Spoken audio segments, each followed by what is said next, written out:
Hello everyone, in today's video I'm going to show you how to withdraw money from BlockDag X1. Before you can withdraw funds from BlockDag X1, make sure to meet all the requirements. You will need a minimum balance of BDAG tokens in your account. Your identity must be verified through KYC, and in some cases, you may also need to have participated in a pre-sale, which could require holding around 7,500 BDAG. Next, open the BlockDag X1 app on your device. Navigate to the wallet or withdraw section.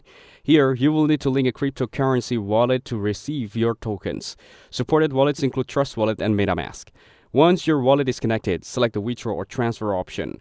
Enter your wallet address carefully, specify the amount of BDAG you want to withdraw, and confirm the transactions. Double-check all the details to avoid errors. After the tokens arrive in your wallet, you can move them to a cryptocurrency exchange.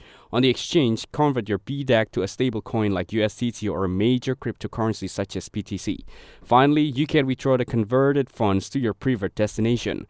Options include a bank account or local services like Easy Paisa or Jazz Cash through peer-to-peer transactions. Make sure to follow the exchange or wallet instructions carefully for a smooth transfer.